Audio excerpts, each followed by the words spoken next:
Young population లో hyper tension తో పాటు coronary artery disease and high heart rate గురించి మనకు తెలియజేయడానికి ఈ రోజు మనతో ఉన్నారు. My name is Dr. Ashwin Kumar Panda. I am consultant intervention cardiologist at Medicover Hospitals and Dr. Panda's Heart Care, Visakhapatnam. Doctor, hyper tension ని మనం ఎలా నిర్వచించాలి మరియు వ్యక్తికి రక్తపోటు ఉందని మనం ఎప్పుడు నిర్ధారించాలి? హై బీపీ ఇది 18 లేదా దాని మీద వయసు ఉన్న వాళ్ళలో ఎప్పుడైతే సిస్టోలిక్ బ్లడ్ ప్రెషర్ 120 అనేది సిస్టోలిక్ బ్లడ్ ప్రెషర్, ఇది if it crosses more than 140 కిందది diastolic blood pressure more than 90 అన్నప్పుడు దాన్ని మనం హైపర్ టెన్షన్ కింద డిఫైన్ చేస్తాం. అండ్ ఎవరికైతే ట్రీట్మెంట్ మీద ఉన్నారో వీళ్ళందరూ కూడా హైపర్ టెన్సివ్స్ అనే పిలువబడతారు. 90 కాకుండా తక్కువ ఉండి అండ్ 140 కన్నా ఎక్కువ ఉన్నా కూడా అందరికి ట్రీట్మెంట్ స్టార్ట్ చేయాల్సిన అవసరం ఉండదు. సో బేసికలీ 140/90 కన్నా ఎక్కువ ఉన్నప్పుడు ట్రీట్మెంట్ అవసరం.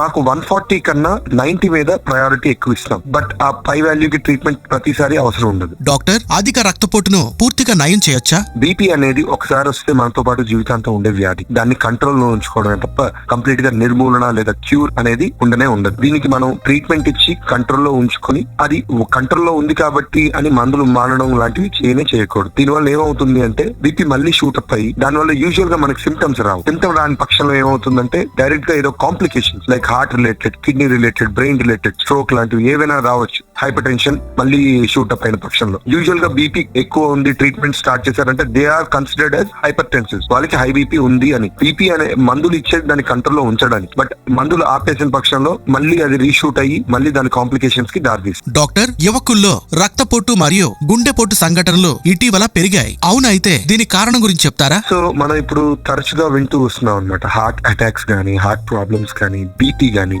యంగ్స్టర్స్ లో ఎక్కువ అవుతున్నాయి అని. యాక్చువల్ గా చెప్పాలి అంటే మనకి 50s దాటిన తర్వాత మేల్స్ లో, 65s దాటిన తర్వాత ఫీమేల్స్ లో యూజువల్ గా హార్ట్ ప్రాబ్లమ్స్, బీపీ ఇలాంటివి ఉండేవి. బట్ మన life style, so sedentary life style, unhealthy diet, junk type of food ఎక్కువ ఉంది, డీప్ ఫ్రైడ్స్ అన్ని మనం తింటున్నాము. స్ట్రెస్సెస్ లెవెల్స్ మునుపటి కన్నా ఇప్పుడు ఎక్కువ అవుతున్నాయి. మనకి at younger age we are dealing with much stresses. And నీకు నార్మల్ గానే ఫ్యామిలీలో గానీ హిస్టరీ గానీ ఉన్నట్లయితే యూజువల్ గా 50s లో వచ్చేయాల్సింది ఇప్పుడు అది 30s, 40s and hyper tension విషయానికి వచ్చేసరికి ఈవెన్ 20s లో కూడా మనం చూస్తున్నాం. Public awareness initiative by Glenmark pharmaceuticals.